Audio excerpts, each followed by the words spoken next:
Putin is in trouble. What if Russia runs out of ammunition in Ukraine? This scenario could become a common occurrence during the war in Ukraine. The Russian army fires a howitzer, and the shell goes wildly off course and doesn't even explode. Russia may be running so low on effective ammunition that they're depending on stocks that are 40 years old and were previously wasting away in warehouses since the end of the Cold War. This old ammo is not doing the job. Russian multiple-launch rocket systems could also be depending on antiquated rockets that aren't working as they should. What if Russia continues to run out of ammunition that works correctly?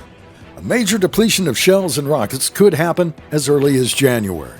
Russia depended on long-range artillery during the war, as both sides attrit each other with big guns and rocket launchers.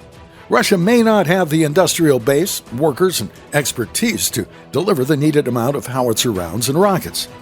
With armored maneuver warfare curtailed because of inclement weather during the winter months, Russia will have to depend on artillery to continue the fight. That means additional shells must get to the front.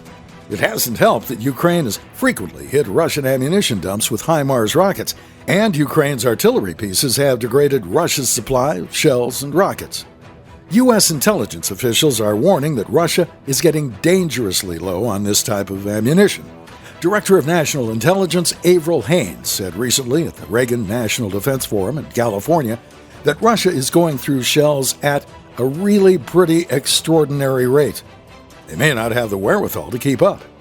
Russia may be using ammunition that refuses to fire and gets stuck in the howitzer's tube, or it does fire but doesn't hit its intended target or even fails to explode. This leaves unexploded ordnance on the battlefield and increases problems for rebuilding and reconstruction after the war for Ukraine. The Kremlin was reportedly dealing with North Korea to supply shells for its army in September. Russia is buying millions of artillery shells and rockets from North Korea, according to Newsweek. But it isn't clear if ammo supplies from Pyongyang are making it to the front as quickly as needed. Haines said North Korea is not supplying a lot at this time. Iran could also be another Russian ally that could send extra howitzer rounds to Ukraine.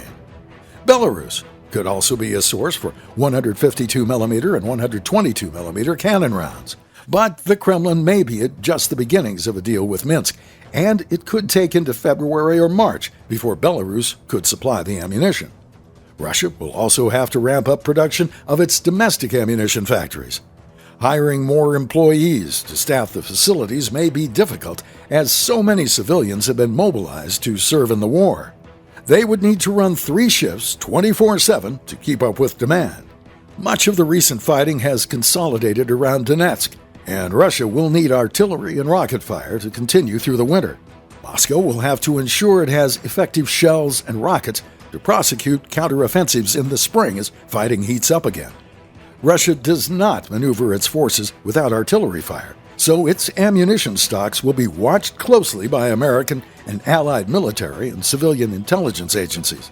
Until then, Russia will have to endure shortages, and the old shells it is using might not work as they're supposed to.